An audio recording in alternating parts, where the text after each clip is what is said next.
नमस्कार दोस्तों, हमारे YouTube इस प्लेटफॉर्म पर आपका स्वागत है। आशा करते हैं आप लोग अच्छे होंगे। और हम आज की वीडियो में बात कर रहे हैं भारतीय इतिहास की।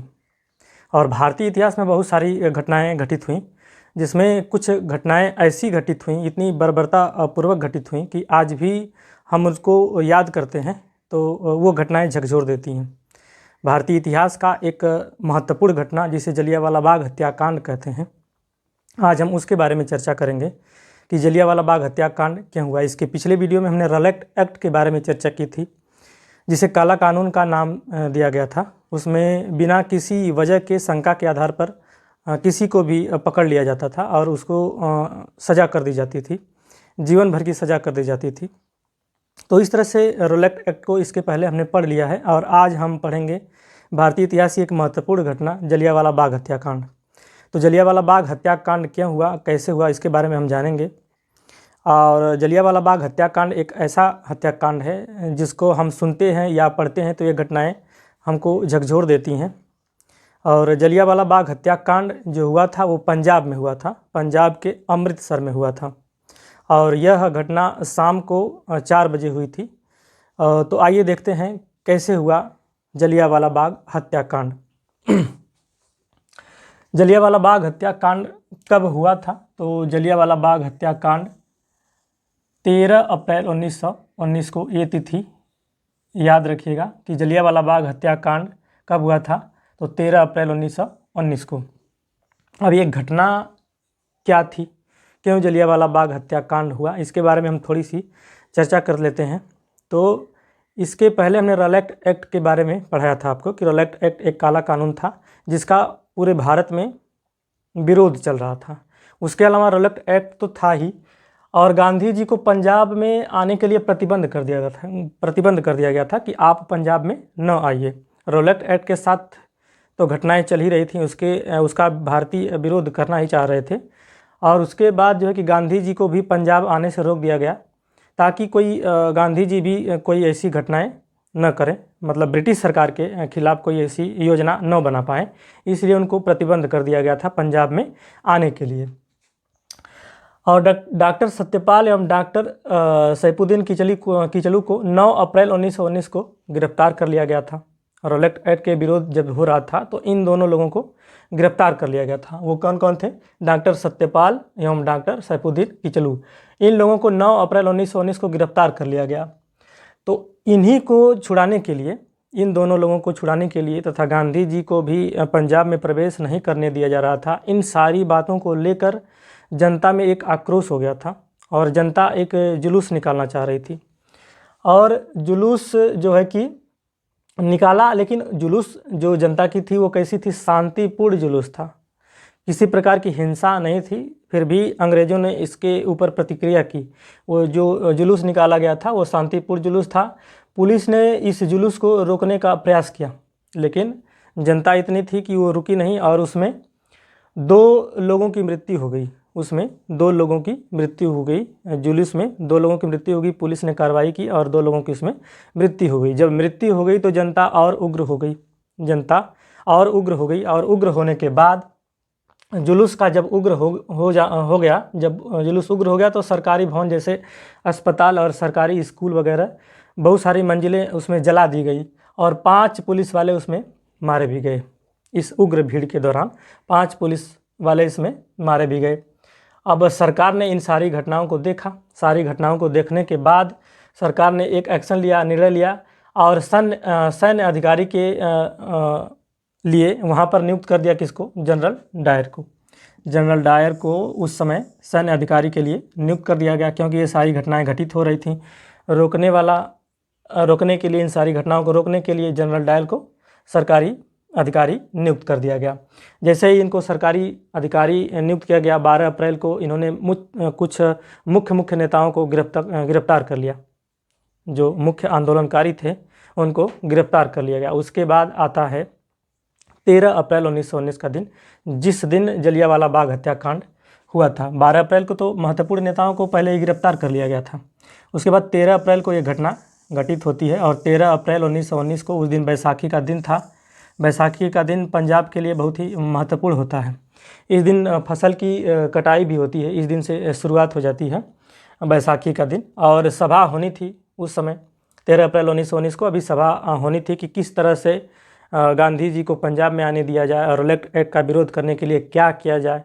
डॉक्टर सैफुद्दीन किचलू को और उनके साथ सत्यपाल को हम लोग कैसे ब्रिटिश सरकार से छुड़ाएं, इन सभी के बारे में चर्चा होनी थी, सभा होनी थी। और उस सभा में लगभग 20,000 लोग इकट्ठित हुए थे। उस सभा में लगभग 20,000 लोग इकट्ठे हुए थे, 20,000 लोग। और इन सभी लोगों की मांग क्या थी कि नेताओं को रिहा किया जाए। नेताओं को रिहा करने के लिए उन सभी लोगों की मांग थी। अच्छा, ये हम बता दें कि जलियांवाला बाग जो हत्याकांड है वो किसी प्रकार का बाग नहीं था, एक जल्ली नामक व्यक्ति था। ये सारी संपत्ति उन्हीं की थी, जल्ली नामक व्यक्ति की थी, और जिनके नाम पर जलियांवाला बाग हत्याकांड हो गया था। जलियांवाला बाग इसका नाम पड़ गया था। और ये अमृतसर के पास में है, स्वर्ण मंदिर के पास में ही है ये जलियांवाला बाग। स्वर्ण मंदिर के पास में ही यह स्थित है। इस तरह से इसमें लगभग 20,000 लोग इकट्ठित हुए थे। और इस जो जलियांवाला बाग जो कहलाता है, यहाँ पर एक कुआं था और कुएं के पास बहुत सारे लोग बैठे हुए भी थे। और यहाँ से निकलने के लिए मैं बता दूं कि केवल एक ही रास्ता था और कोई दूसरा रास्ता नहीं था। इस बाग से निकलने के लिए कोई दूसरा रास्ता नहीं था और चारों तरफ से मकान बने हुए थे। वहाँ से निकलने का कोई और जरिया ही नहीं था कि किस तरह से लोग निकलेंगे। और जनरल डायर वहाँ पर आया और केवल 3 मिनट का समय दिया। सभाएं अभी शुरू होना अभी शायद शुरू हो गया था और जनरल डायर ने केवल 3 मिनट का समय दिया। आप बता दीजिए कि 3 मिनट में आदमी क्या कर सकता है। और 3 मिनट के समय के बाद जब वहाँ पर 1,000 लोग मारे गए, उसमें गोलियां चलाने की इजाज़त दी गई जनरल डायर ने। और इसमें लगभग 1,000 लोग मारे गए, 3,000 लोग से भी अधिक इसमें घायल हुए। और उस बाग में कहा जाता है कि एक कुआं है, कुएं बचने के लिए कुएं के अंदर भी कुछ लोग कूद गए।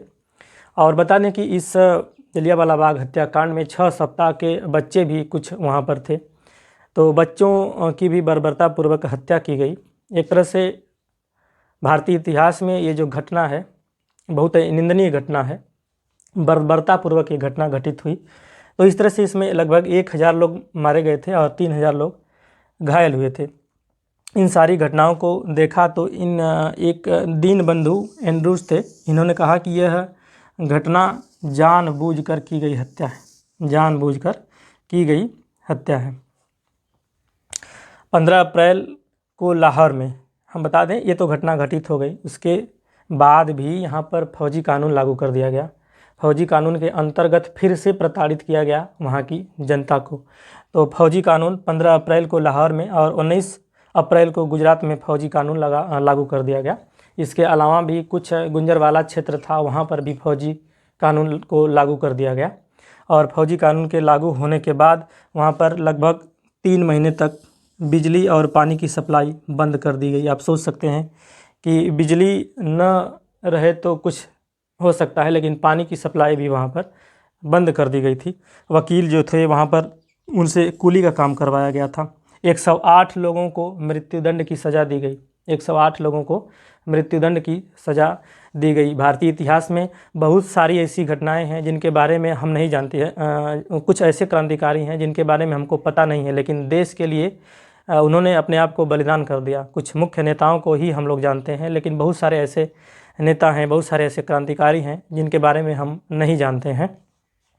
तो इसमें लगभग 108 लोगों को मृत्युदंड की सज़ा दे दी गई और अनेक सज़ाएं उनको दे दी गई। जैसे अनेक सज़ाओं के अंतर्गत उनको धूप में 48 घंटे तक खड़ा किया गया, उनकी दाढ़ी मूँछों को नोचा गया, थप्पड़ मारा गया, खड़ा करके थप्पड़ मारा जाता था, बेंत मारा जाता था। इस तरह से फौजी कानून के अंतर्गत जलियांवाला बाग हत्याकांड होने के बाद भी उनको बहुत सारी सज़ाएं दी गईं। एक उसमें कुमारी शेरवुड थी, उनके सामने ये सज़ा ये थी कि भारतीय जो लोग थे उनको रेंग कर चलना पड़ता था। आप सोच सकते हैं कि उनके सामने रेंग कर चलना पड़ता था, ये उनको सज़ा दी जाती थी। तो इन सारी प्रक्रियाओं के बाद रविंद्रनाथ जो टैगोर थे, रविंद्रनाथ टैगोर को नाइट की उपाधि मिली हुई थी, ब्रिटिश सरकार से नाइट की उपाधि मिली हुई थी। तो इस सारी घटनाओं को देखते हुए उन्होंने नाइट की उपाधि को त्याग किया और भारतीय इतिहास में इन्होंने भारत को स्वतंत्रता कराने में नाइट की उपाधि को वापस कर दिया और एक तरह से इन्होंने भी भारत को स्वतंत्र कराने में वहाँ से योगदान देना शुरू कर दिया। हम कह सकते हैं कि जलियांवाला बाग जो हत्याकांड था एक तरह से भारतीय इतिहास में एक बहुत बड़ा नया मोड़ लेकर आया था। सर शंकर नायर ने वायसराय की कार्यकारिणी सभा से भी इस्तीफा दे दिया था। रविंद्रनाथ टैगोर ने तो नाइट की उपाधि को त्याग दे दिया, लेकिन सर शंकर नायर ने वायसराय की कार्यकारिणी सभा से इस्तीफा दे दिया। इस तरह से जो घटनाएं घटित हुई बहुत ही बर्बरतापूर्वक घटना घटित हुई। इसके अलावा जब हम आगे पढ़ते हैं भारतीय इतिहास में, तो भारतीय इतिहास में हंटर कमेटी का गठन किया गया। और हंटर कमेटी का गठन क्यों किया गया? तो हंटर कमेटी का गठन इसलिए किया गया था कि जलियांवाला बाग हत्याकांड क्यों हुआ, उसके लिए क्या किया जाए, इसलिए हंटर कमेटी का गठन किया गया। और हंटर कमेटी में बस कुछ किया नहीं गया, बस लिपापोती की गई, बल्कि उसमें जनरल डायर को ही सही माना गया। और उसमें ये बताया गया कि जनरल डायर जो था वो अपना कर्तव्य का पालन किया, उससे कोई बहुत बड़ी गलती नहीं हुई। बस उसके साथ बस इतना किया गया कि उसको नौकरी से निकाल दिया गया। तो नौकरी से निकाल दिया गया तो नौकरी तो कभी भी कर सकता है, कहीं भी कर सकता है। इसमें कोई वो कमेटी गठित हुई लेकिन उसका कोई बहुत मतलब नहीं हुआ था। तो हंटर कमेटी का गठन कब हुआ था? अक्टूबर 1919 में। और लॉर्ड हंटर इसमें क्या थे? अध्यक्ष थे। हंटर कमेटी का गठन कब किया गया था? तो अक्टूबर 1919 में लॉर्ड हंटर इसके अध्यक्ष थे। और इसके अलावा उसमें लॉर्ड हंटर की अध्यक्षता में 8 सदस्य थे। तो एक तो उसमें लॉर्ड हंटर ही थे, दूसरे में रस्किन थे, WF राइस थे, जॉर्ज बैरो थे, टॉमस स्मिथ थे, ये थे। और इसमें 3 भारतीय भी थे। हंटर कमेटी में 3 भारतीय भी सम्मिलित थे और वे 3 भारतीय सर चिमनलाल सीतलवाड़ थे, थे, सुल्तान अहमद थे और जगत नारायण थे। तो इस तरह से 8 सदस्यों की एक कमेटी थी, लेकिन इस कमेटी से बहुत बड़ा कुछ निर्णय नहीं निकला, बल्कि उसमें जनरल डायर को बहुत सारी उपाधियां भी दी गई। कोई निर्णय इसका नहीं निकला। डायर को नौकरी से निकाल दिया गया, हटा दिया गया। और एक ब्रितानी अखबार था, ब्रितानी अखबार ने कहा था कि ब्रिटिश साम्राज्य का जो रक्षक है वो डायर है। ब्रिटिश साम्राज्य का इन्होंने रक्षक बताया ब्रितानी अखबार ने। और ब्रितानी सभा ने ब्रिटिश सरकार का शेर बताया किसको? जनरल डायर को। ब्रितानी सभा जो थी वो इसने जनरल डायर को बताया कि ये ब्रिटिश साम्राज्य का शेर है। आप सोच सकते हैं कि इन्होंने इसको शेर बताया और भारतीय इतिहास में एक महत्वपूर्ण घटना घटित हुई और हजारों लोग इसमें मारे गए। और ब्रितानी सभा कह रही है कि एक ब्रिटिश सरकार का शेर है। बल्कि मॉर्निंग पोस्ट एक यहाँ पर न्यूज़पेपर था, मॉर्निंग पोस्ट ने इसको 30,000 पाउंड का इनाम भी दिया, 30,000 पाउंड का इनाम भी दिया जनरल डायर को। तो इस तरह से हंटर कमेटी का जो गठन हुआ था उसका कोई विशेष मतलब नहीं निकला। और इसके अलावा भारतीय राष्ट्रीय कांग्रेस ने भी एक समिति का गठन किया गया था जिसका नाम था तहकीकात कमेटी। और तहकीकात कमेटी भी हंटर कमेटी के ही जैसी बनी हुई थी, लेकिन इसमें इसका जो गठन किया गया था कांग्रेस के द्वारा किया गया था। और जो तहकीकात कमेटी थी ये भी जलियांवाला बाग हत्याकांड की जांच के लिए बनाई गई थी। तो इसमें अध्यक्ष जो थे तहकीकात कमेटी के जो अध्यक्ष थे वो मदन मोहन मालवीय थे।